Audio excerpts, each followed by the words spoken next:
The Spanish people have long had an idea that there are moments in a man's life when the scales of life and death balance precariously even. Momentos de verdad, they call it. Moments of truth. My name is Bill Negley. I'm a Texan, and I've had a lifetime of experiences that have brought me to the edge of death and back again. This is my story. I'll tell it in my own words about the life that I have led these past 20 years.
Coiba is an island that lies about 15 miles off the western coast of Panama in Central America.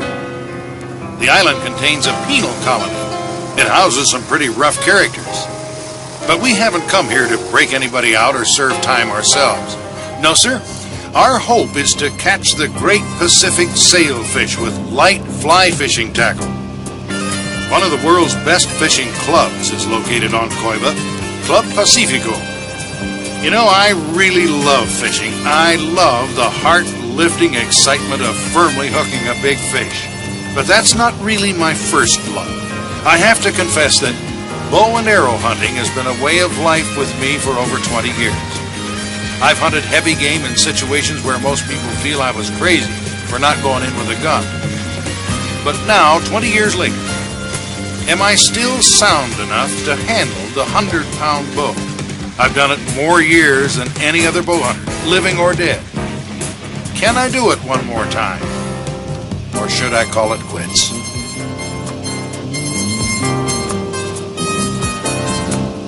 Some people say porpoises have developed their own language. I wish I could get him to tell me where those big sails are.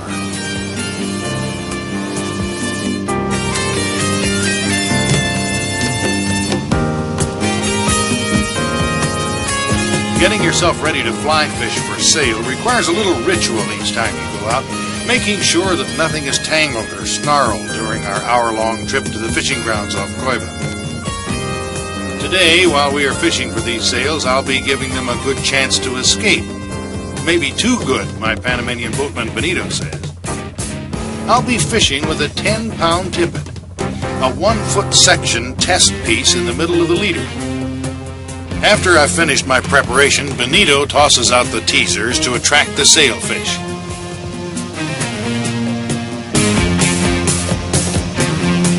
Fishing is a great unwinder as you watch and wait, trying to catch sight of a dorsal fin breaking the surface of the water. You get a great opportunity to relax, even do some old-fashioned daydreaming.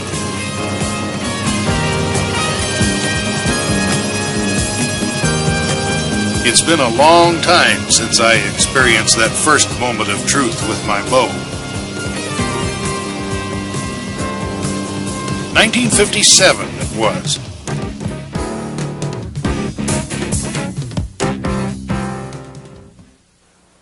In the spring of that year, we flew into Nairobi and booked into the classic old Norfolk Hotel. We were outfitting for an unusual hunt, a hunt that would see a wager won or lost. The whole thing started with my feeling that our dwindling supply of game animals need a more even chance. Long-experienced riflemen like myself should lay down the rifle, a fearfully powerful weapon these days, and either limit ourselves to the primitive bow and arrow, or leave the animals alone. These thoughts, expounded over many martinis one evening amongst friends, led to a bet. $10,000 to $1,000. My good friend, fisherman and conservationist Bill Carpenter of Wilmington, Delaware, offered this wager that I could not bring down a mature bull elephant with nothing but a bow and arrow. I accepted, and after 9 months of training, the hunt was on.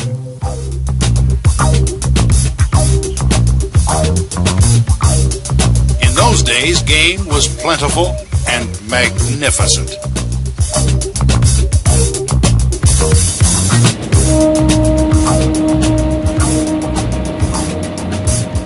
We passed by Ripon Falls, the headwaters of the Nile.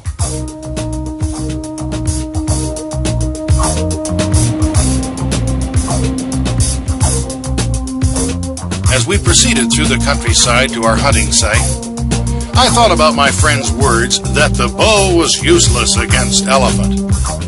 Maybe he was right. It had never been done before.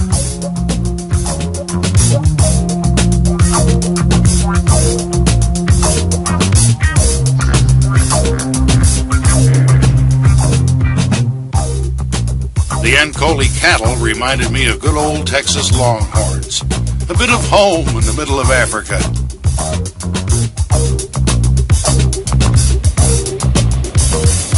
Finally, after several days of hard traveling through the Ruwenzori, Mountains of the Moon, our expedition tied down in the Semeliki River Valley.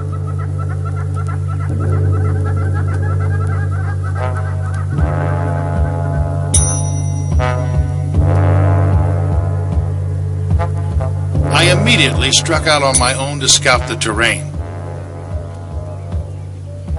In the Congo, then, large herds of forest elephants roam freely. Although their ivory is not as heavy as the savanna elephants, they offered me a fair challenge to face the largest land animal on Earth with a bow and arrow. Up to a point, these elephants are approachable because of their poor eyesight. But you cannot get too close or they will charge, especially the cows. From the beginning, I learned that practice and more practice is absolutely essential in order to maintain good hunting discipline. Once you're face to face with your target, there is no time to wonder about your technique. The act of shooting has to be automatic, or else you will find yourself in deep trouble. My bow was especially designed for me by the world-famous archer Fred Bear. Fred's blessing made me feel a bit more confident. If he felt I could get an elephant with a bow of his, well then why shouldn't I feel the same way? From the Walangulu tribe, a group notorious for their unlawful ivory poaching, Eric Rundgren, my Kenya-born and raised guide, suggested I let Duo try his skill at pulling Fred Bear's bow. And he did real well, even though his style was a little less than classic.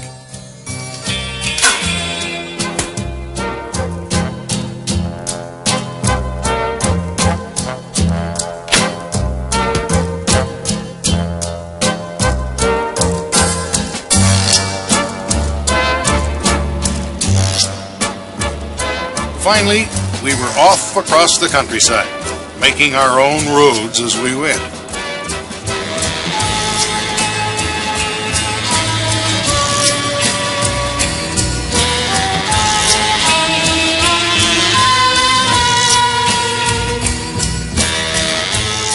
Our hunting methods were simple. Accompanied by Duo, I would attempt to approach an elephant, a bull, who stood somewhat apart from the herd.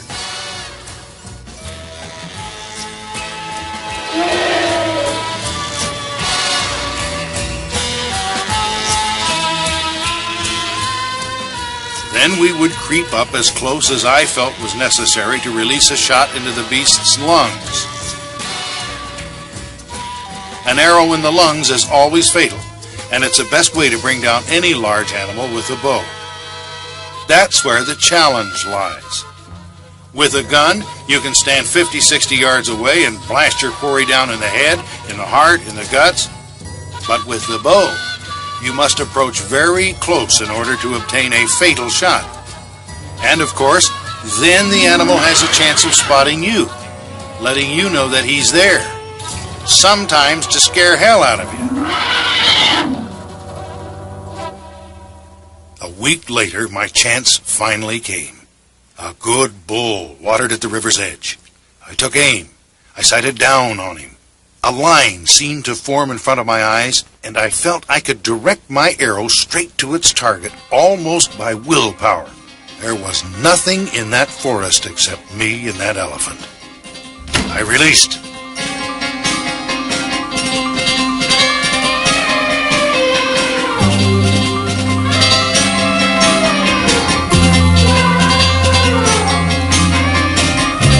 My arrow struck him in the right lung, a deadly shot.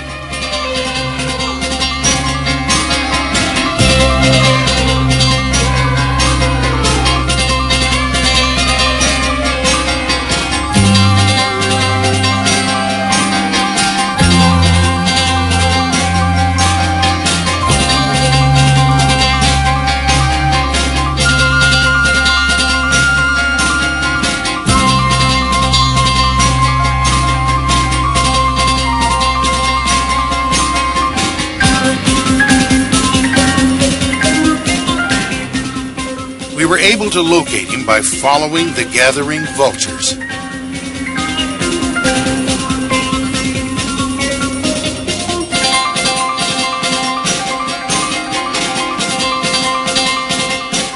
He was a fine animal. I guessed him to be about 40 years old, about my own age. The point was proven. Elephant can be hunted successfully with a bow. And besides that, I could now give $10,000 to our city museum in San Antonio. It was quite a moment for me. I returned home to Texas a changed man. Never again would I hunt animals with a rifle. And this decision was sometimes hard to justify to my friends. They thought that even if I had proven that bow hunting for big game was possible, why continue to risk my life? All I can say is that I still think hunting should be a dignified sport, not just something to do. These are noble animals, and they deserve our best in training and consideration. If you want to go way back, even before my first elephant bow hunt, you'd have to start in 1956 at the Gage Ranch in Marathon, Texas. It was at this junction in my life that I first became dissatisfied with gun hunting. I just returned from Africa and with heavy rifle had bagged quite a number of animals for museum use. But there was no longer any real challenge. After all, I had been hunting this way for 30 years. I was beginning to feel guilty about how easy it all was. Yet I certainly didn't want to give up hunting, because what I love best is to be in the field, where each and every day may bring a new and special experience. Truly, I like to keep on the move, testing my hunting skills in every locale that I can get to. And wherever I am, I believe in one thing above all, that a true sportsman must always provide the animal with a reasonable opportunity to escape. The animal must have the chance to use its natural skills to rescue itself from the technical skills that man has developed over the ages. The skill that I developed with the gun no longer left the animals any chance for survival. So it was then that I took up the bow. Of course, I was aware of the bow's potential through familiarity with great archers like Howard Hill, Fred Bear, Bob Swinehart, and those early pioneers of bow hunting, Pope and Young. My cousin, Alfred Negley, kindly let me take over a corner of his family's spacious cattle ranch to study the intricacies of stalking with a bow and arrow, although I sometimes caught him out of the corner of my eye shaking his head as he watched me practice hour after hour. My plan was to someday return to Africa and hunt for the same game that I had previously hunted with a gun. But I was not going to go until I felt totally ready, both in mind and body. After practice sessions, I'd drive out into the backcountry, searching for that phantom of the West, the mule deer.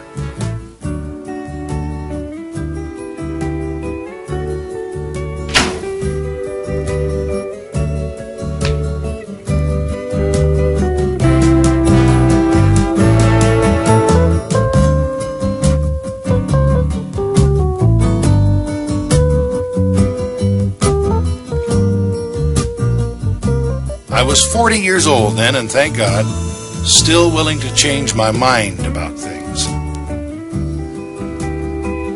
I will never forget the time I spent out on the Gage Ranch training, preparing, learning my limitations and my strengths. And that very next year, 1957, I did return to Africa, buoyed by the proposition of a $10,000 wager on an elephant.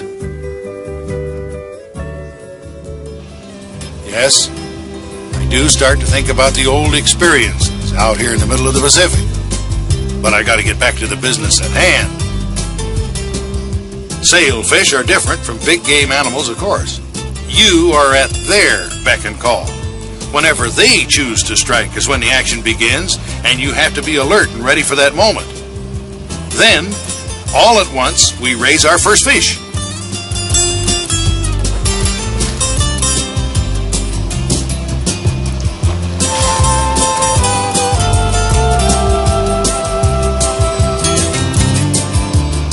We see right away it's a bull dolphin, a dorado.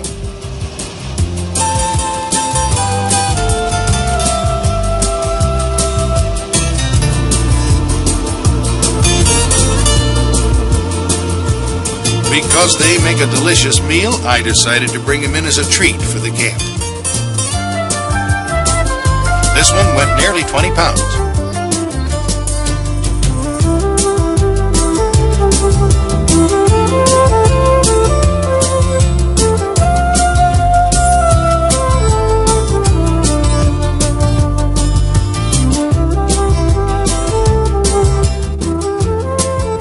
Benito and I regrouped and again rechecked the lines. Our teasers were the commercially available plastic squid. Although we did once lose the squid and simply substituted rags tied to a length of line. Worked just as well. Most anything is good as long as it wriggles around and creates a disturbance on the surface of the water that the fish can spot and strike.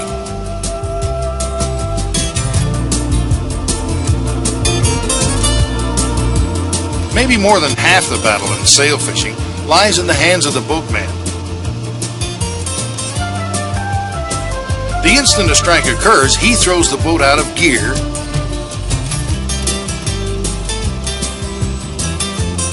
and begins to reel in the teaser. I wait until the teaser is at the exact spot where I can present the fly most accurately. At the same time, the teaser is jerked out of the water, leaving only the fly for the fish.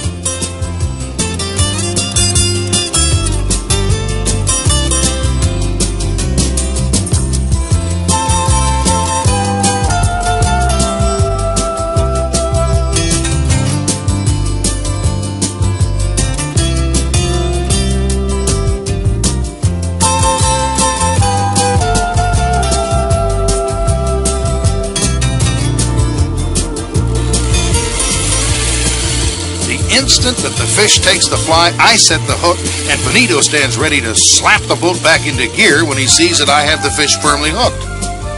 That first sail took off on his tail, slapping across the surface of the water, and the battle was on.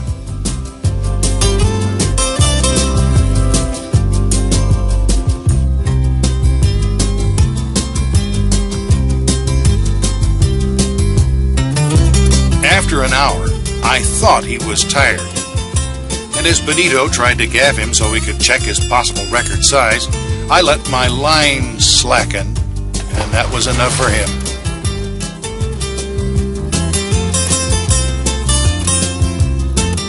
He took off like he had just been hooked.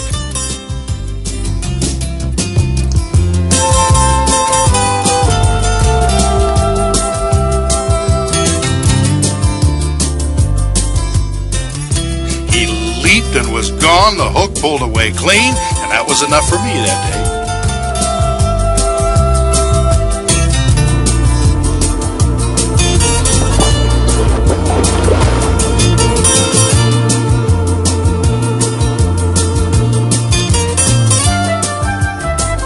radio turned the boat around, and we headed in.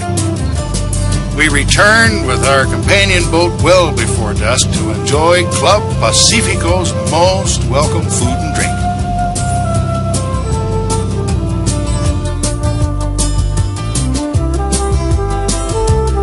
Pancho, the club's pet monkey, greeted me, begging for ice cubes hidden in my pocket. In the evening, temperatures hover around 75 degrees. During the day out in the ocean, the heat climbs to over 90-plus degrees, and it's the middle of February here. As I walked up the pathway to my bungalow, I remembered another expedition. It wasn't quite as warm as Panama. Point Hope, Alaska. It lies some 130 miles above the Arctic Circle, 400 miles closer to Siberia than to Fairbanks. I went there in June 1967 to hunt the great white polar bear with bow and arrow. We flew in during a break in the weather. Down below, I saw the fissure in the ice where the Eskimos hunted their whales. For some reason, the whales always return to this one spot in the spring of the year to feed and reproduce. And it was there the Eskimo hunters waited for them. Point Hope. Population 350. Established, date unknown. There, the Eskimos' graves are marked with Russian Orthodox crosses. The gravestones themselves were made from walrus tusks and whalebone. Soviet influence was quite evident here in the most northern state of the Union.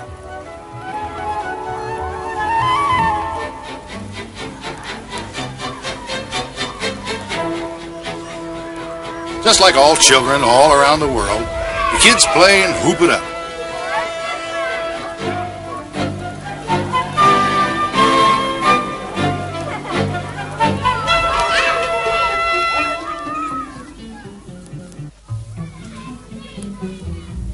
My hosts were Lee and Irma Holen. Lee operated a hunting camp at Point Hope. He's a superb pilot and professional hunter. He's also one of the best fishing guides around during the summer and early fall. Lee's cabin at Point Hope wasn't fancy, but it was warm and comfortable, serving both as his home and his workshop.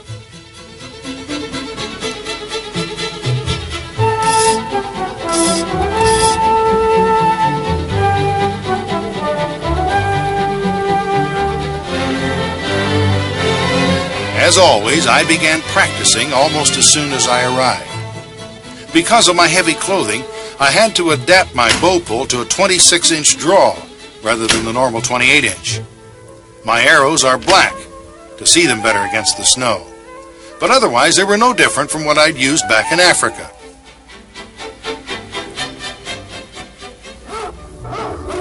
Temperatures dipped to 20 and 30 below at night, got up to no more than 10 below during the day.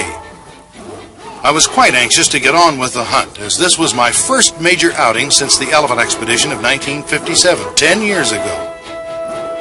We decided to forego the local method of transportation, dog sled, and utilize our Piper Super Cubs, and search for polar bear tracks from the air.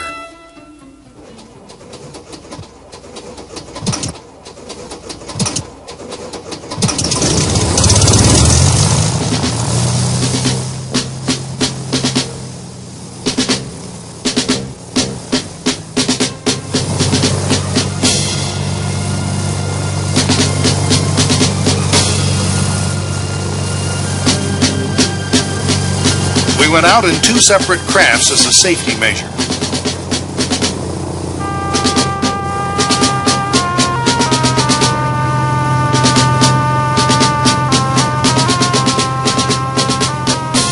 Piled up ice, crevices, jagged peaks make landings down on that ice floe extremely difficult.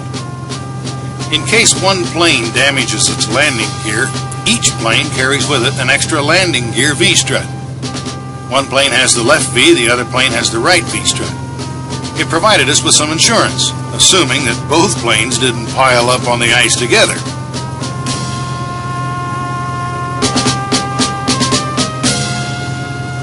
We scouted hundreds of square miles from the air before we spotted fresh tracks.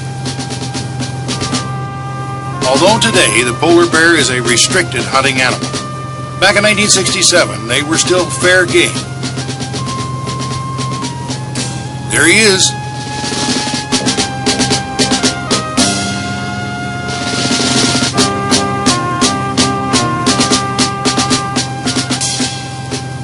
We picked a spot and put down quickly.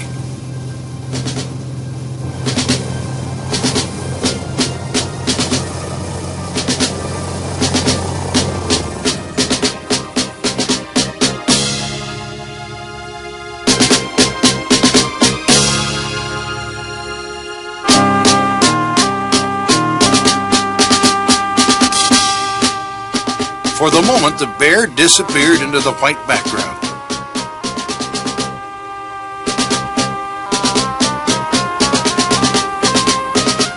Our escort dipped by to see we were all right.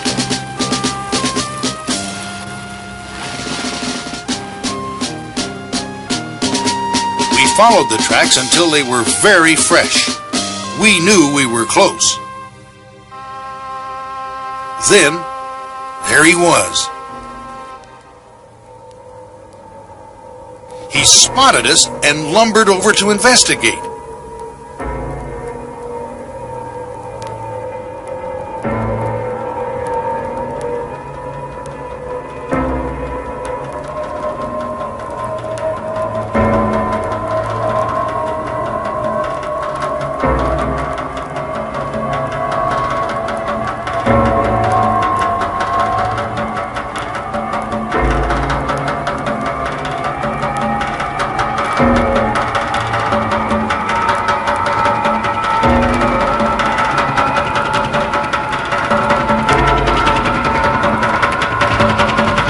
Why he didn't keep on coming over the top of that floe, nobody knows.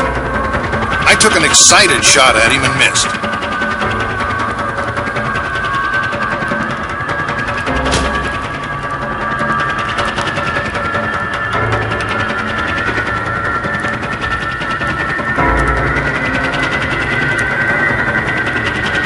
We silently started after him, trying to outmaneuver that keen-sensed hunter. Once more, he came back to us, almost daring me to shoot.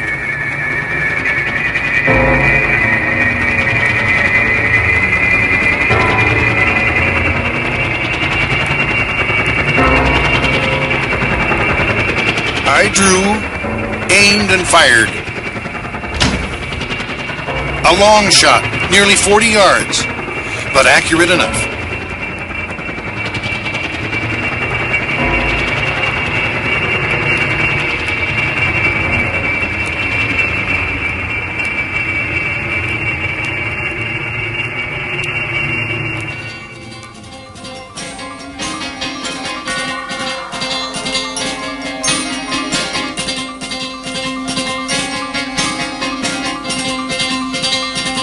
Tracked him and soon found him down. He had been a dangerous adversary, close enough to kill any one of us, but then he changed his mind. We took the pelt back to camp and made ready to return home. Truly one of the most heightened moments of my life, to be face to face with an animal that could have easily killed me. Fascinating.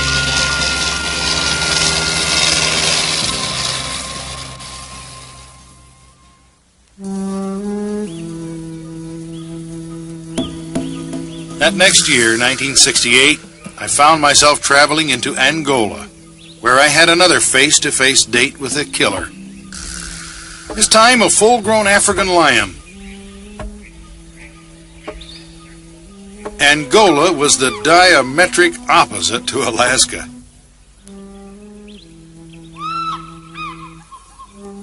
Hot sand and bush rather than ice and snow.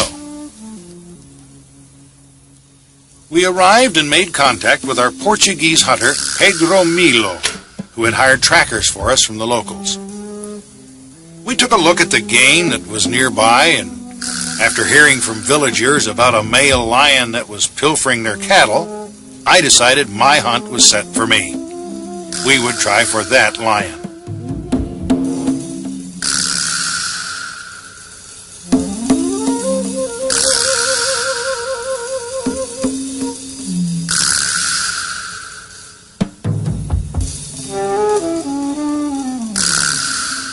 Our first tactic was to hang an antelope as bait.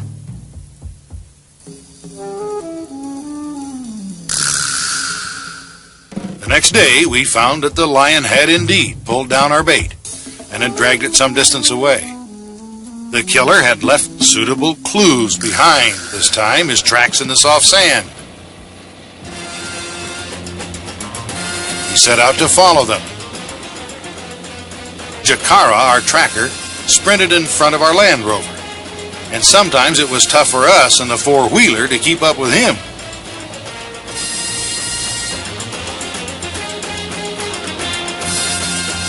The going was rough in spots.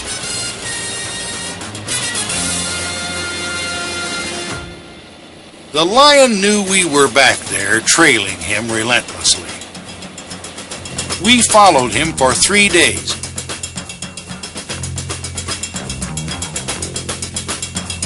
Stopping, picking up his trail again each successive day, then moving on.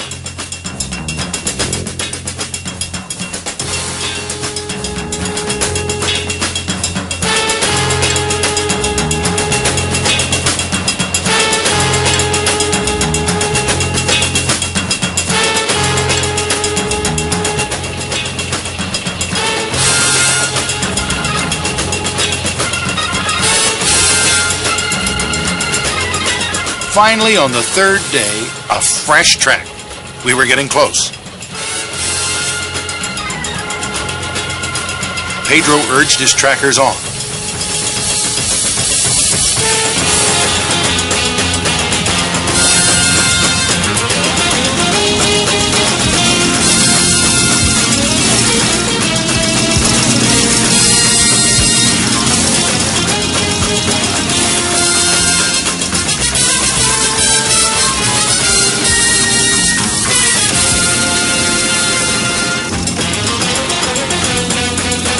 Each hunt for me has always had its own sense about it, right or wrong.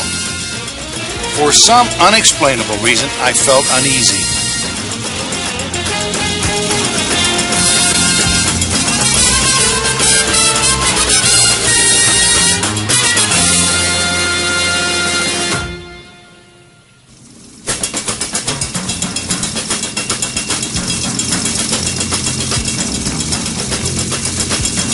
Once we were sure we had picked up the trail, Jakara moved off in front of us at a gallop. Suddenly, Jakara frantically pointed dead ahead. We had bayed the lion on a fallen tree. He was as tired as we were and angry that we had caught up with him.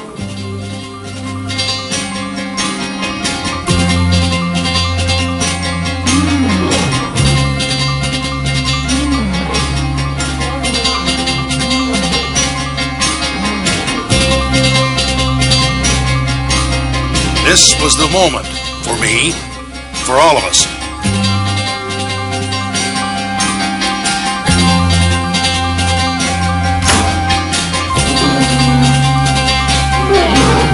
My arrow struck him hard, a fatal shot just back of the lungs, but nowhere near enough to knock him down.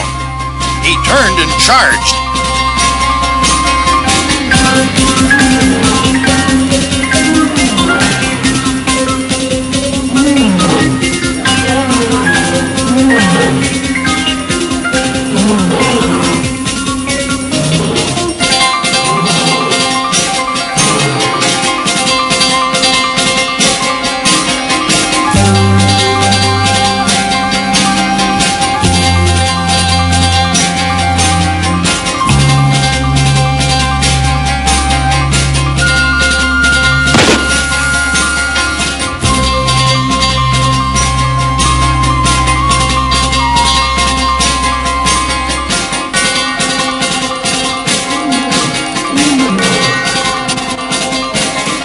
Pedro had got off that shot just in time.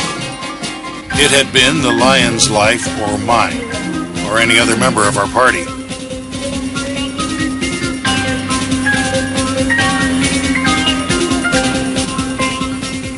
But before Pedro had been able to level his rifle and fire, the lion had swiped at me, burying his claws into my arm. That lion knew I was the one that had hurt him, and he had charged with one thought in mind.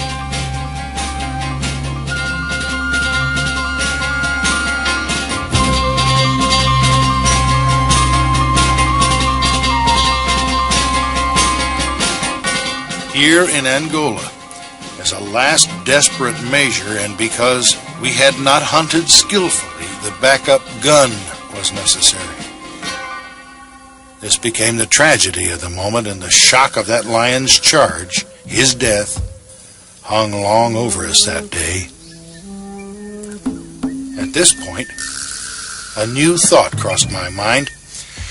I must learn to hunt these noble animals on a more equal footing. No big brother standing behind me. No backup gun at all. Let my professional hunter carry a pair of binoculars and just watch.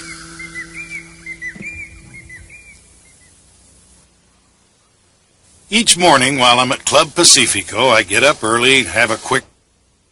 The requirements for skill and patience and force are there in fly fishing, of course, but none of the fear.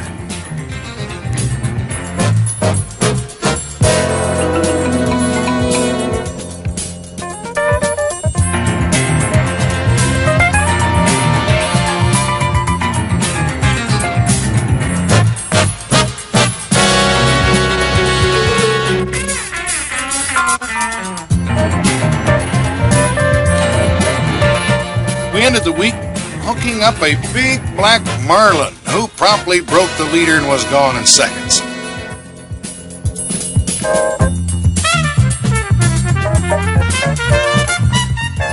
Someday I might try for his younger brother.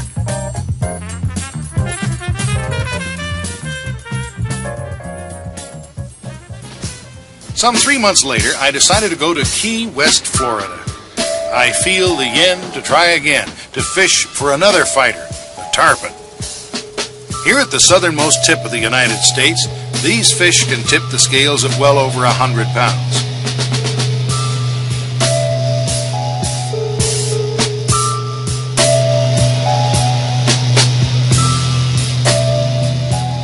My guide is Bob Montgomery, the leading tarpon guide in this area. His boat is the Blue Runner, a specially built skiff powered by a 135 horsepower Evinrude outboard motor. Top speed 55 miles an hour. Bob takes me through the Mangrove Keys, 30 miles to the west, to the Marquesas, the only true atoll in the Atlantic.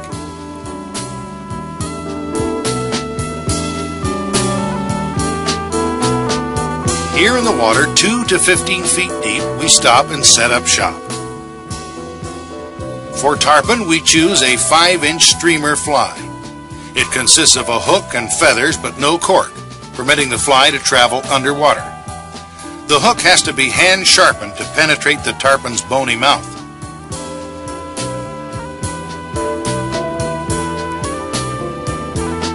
The water is crystal clear.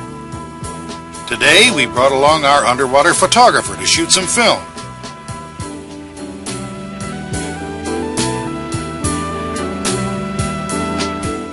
Tarpon rarely appear on cue.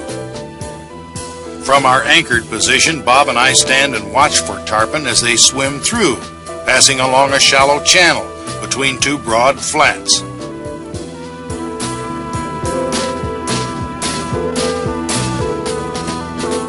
Bob spots one.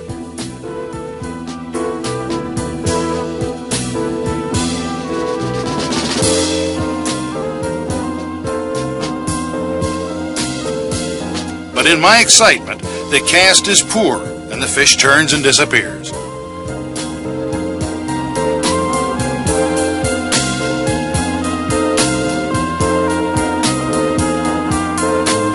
There's always stand and wait. And wait. Patience is not the least of the fisherman's virtues. I begin to remember another expedition, which was quite a test of my patience, to say the least. Zambia, in the Luanga Valley. I was there during September.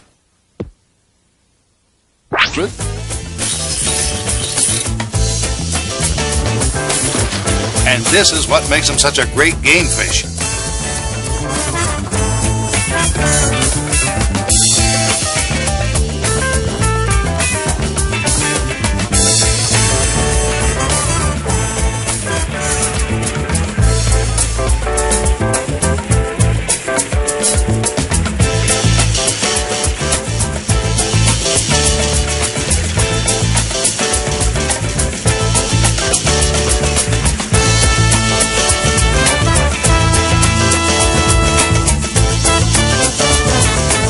As quickly as our luck changed for the good, it flips back again. The tarpon disappeared.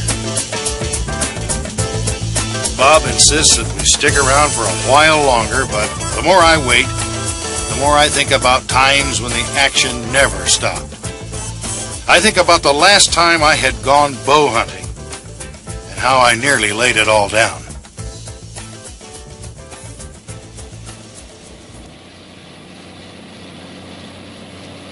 I returned to Angola in the fall of 1971.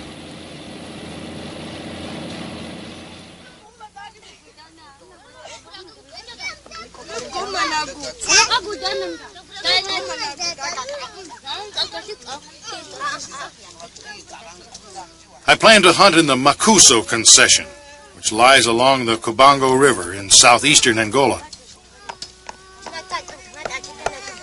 The only access to these regions is by bush plane. Our outfitter has hired Bushman trackers, and their families joined them for the duration of the hunting season.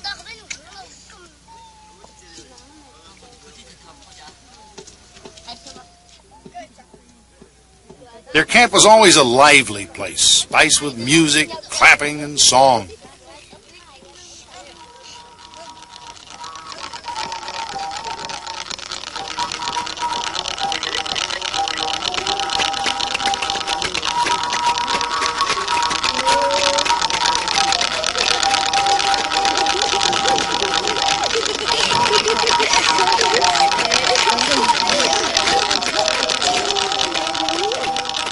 One of the group's meat hunters showed me his weapon.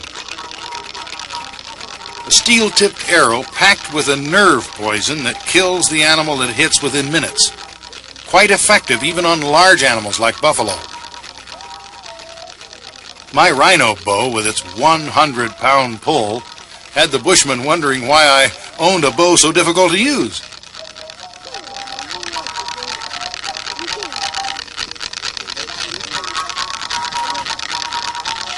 They had more fun with it than I did.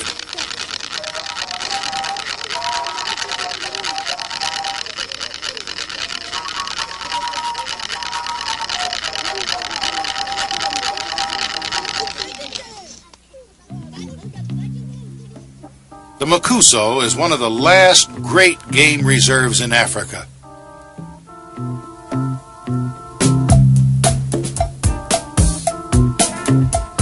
Last time, back in 1968, when I was in the Makuso, as I traveled back and forth across the territory in search of that lion, I recalled that game was plentiful then.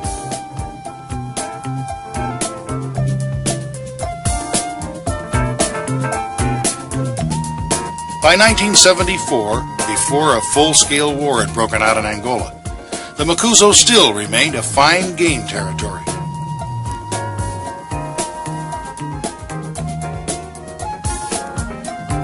In the Makuso, these animals have lived for thousands of years in the same manner, having no reason to change. Their environment quite comfortable, their lives undiminished. The lion and the leopard living side by side in a balance dictated by hundreds of years of hunting coexistence. game in abundance. The Cape buffalo.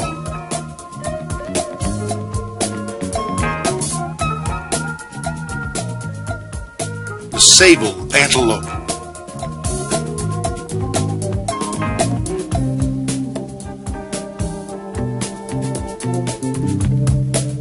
Saddleback jackals.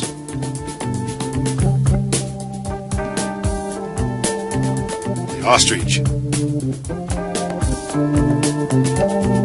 The zebra.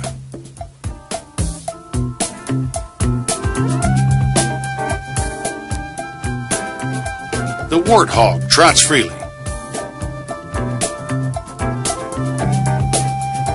With the roan and a smaller antelope close by.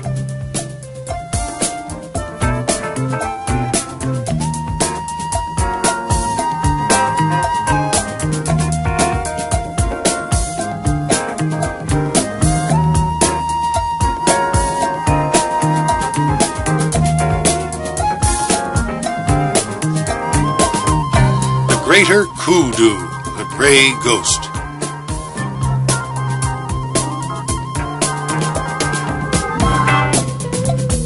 The largest antelope in Africa, the eland.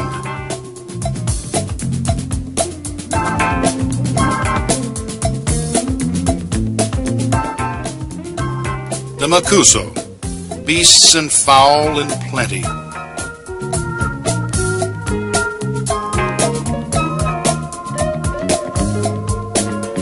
Nobody knows for sure how political upheavals will affect wildlife.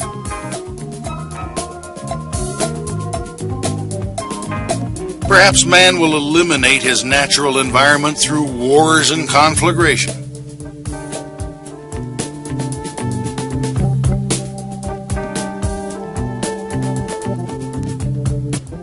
I'd been requested by the Carnegie Museum of Natural History of Pittsburgh to procure for them a black rhino specimen. I accepted, grateful for the chance to go back, perhaps for the last time, and hunt big game once more with bow and arrow. Only this time to do it the way I felt it should be done. That is, with no backup gun around. Our plan was simple. The rhino come in from the bush at night and drink at this local watering hole. Then before dawn, they leave once more for the deep bush.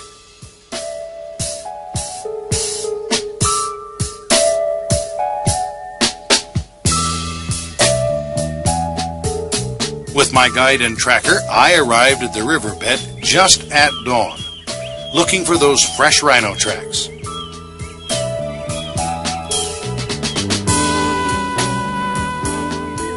Once we spotted a fresh set of tracks, the hunt began for the day.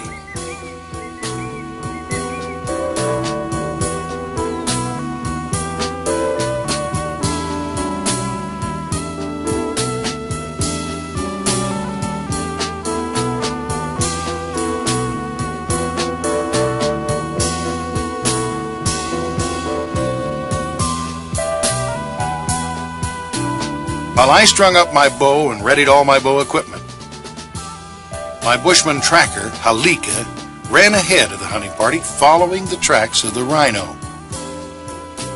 He made sure that he was after the right animal by constantly checking the size of the footprints. Following the correct set of tracks is a difficult part of rhino hunting, since 3 or 4 different rhino might have watered at the same hole during the night.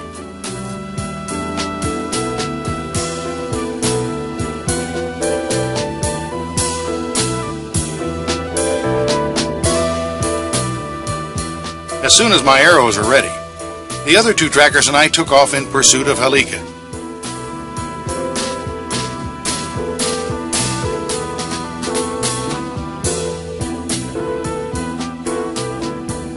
One of the delights of hunting on foot was that I was able to observe other animals quite closely. Animals which normally would run at the sound of a Jeep or Land Rover.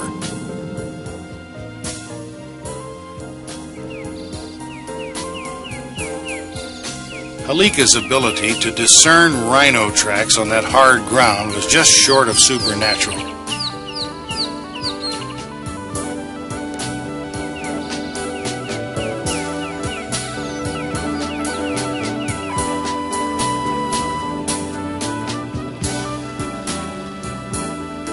had an extra sense about it, which is unexplainable, and his endurance is extraordinary.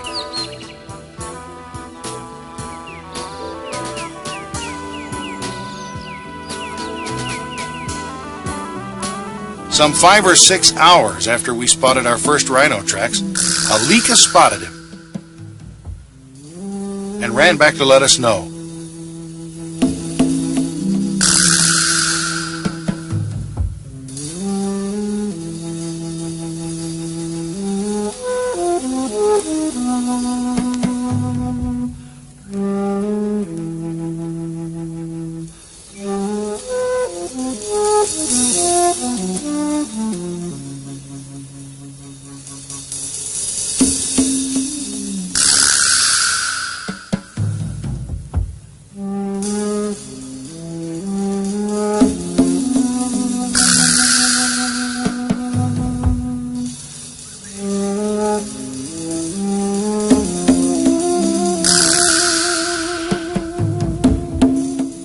After a plan of approach was set, I was on my own.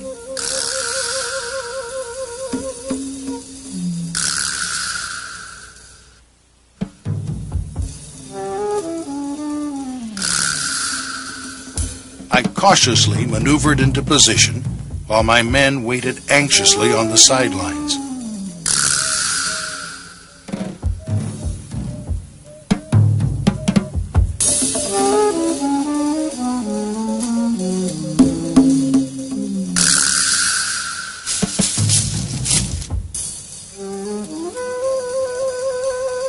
That black rhino, fully grown, stands about 5 feet high at the shoulder and weighs in the neighborhood of 3,600 pounds.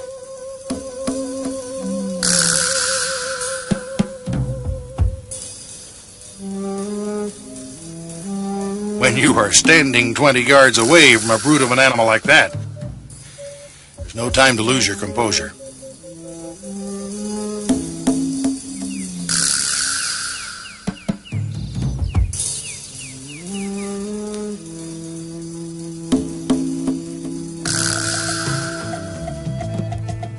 Nevertheless, I flinched and missed.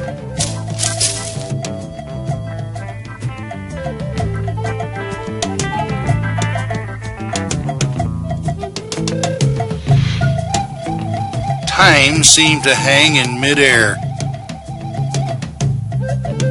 For one long moment, that rhino and I locked stares while he made up his mind what to do. That moment seemed to last forever. Then he charged.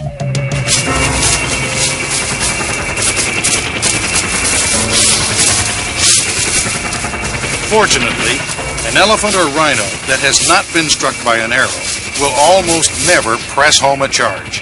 Having sent me flying, this rhino simply pulled up and went his separate way. And so that day's hunt was over.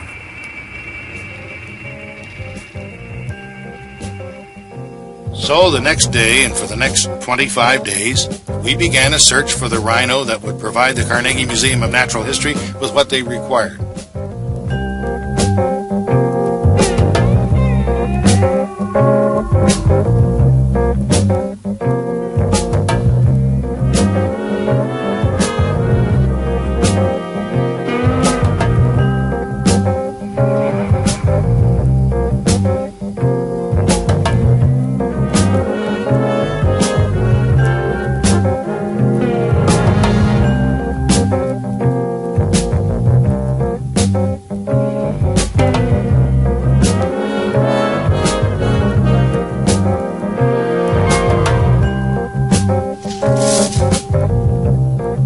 Once, Alika found us a good-looking female with a several-month-old offspring.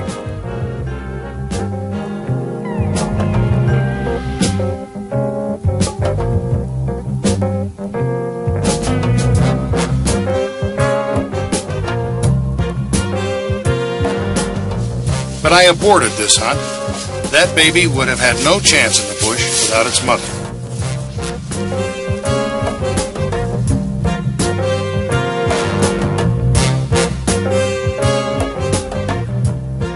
Then a week later, we ran into still another cow and her young.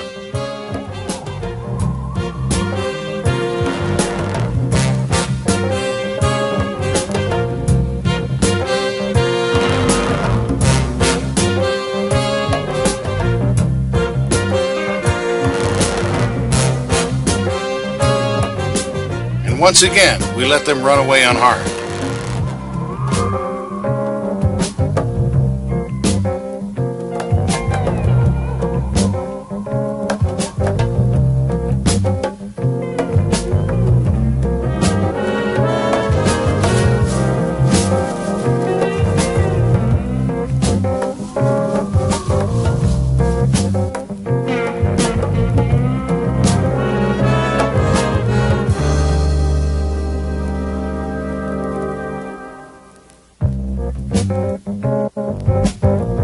During those 3.5 weeks, I had several good shots at large specimen rhinos, but I was unable to bring one down.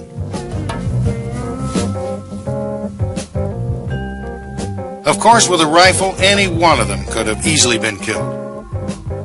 The bow requires great patience and as much understanding of the animal as you can muster.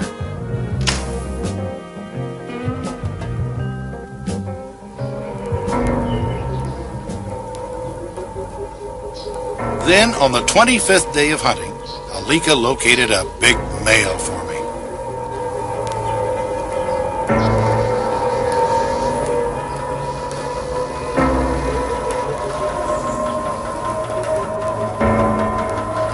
This rhino, although it kept edging away from me, had a positive feeling about it.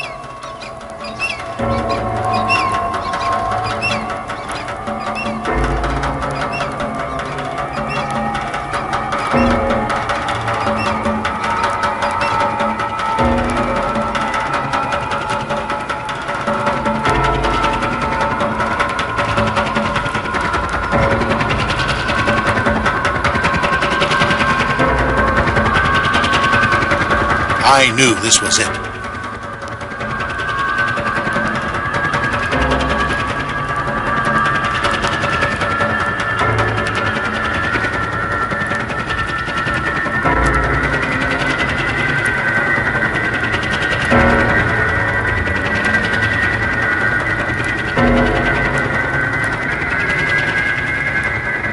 The rhino paused in a thick clump of bush, and for a moment I was concerned about firing and hitting the overhanging branches. But I aimed and drew and fired. He was hit hard, high up behind the shoulder, and I knew he was ours. We trailed him for about 200 yards and found him dead in a small thicket. He had lasted about 30 seconds.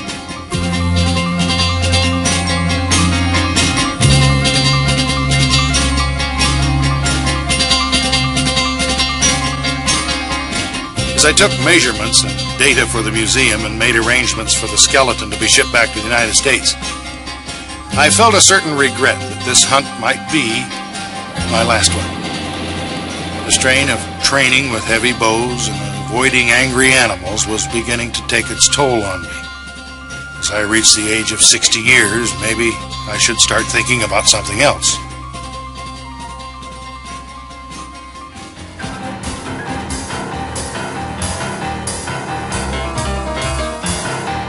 Now the tarpon have gone for the day. Bob and I decide to call it quits. But as I make my way back to San Antonio, I can still feel the pull of the bush country. And I think about Africa and its ever-changing adventures. Perhaps. And then last May, during the International Game Conference, I revisited the Lone Star Hall, a magnificent educational museum in San Antonio, to which I and many others have made contributions over the years.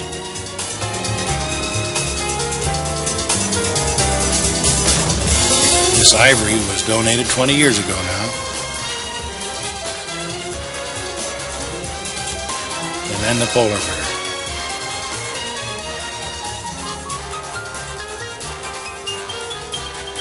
Lord, that was close.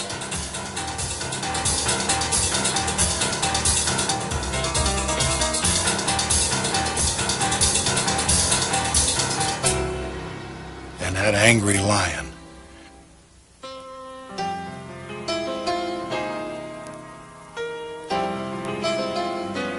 I can still feel his claw.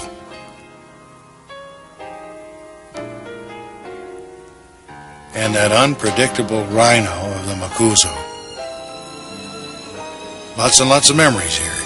But hunting and fishing the way I do, I really do very little damage. My, how a man can rationalize what he longs to do. And so I'm going back. I will train again and go back to the bush that I love and hunt the noblest animals of all, and in a way that may or may not cause them or me any damage at all.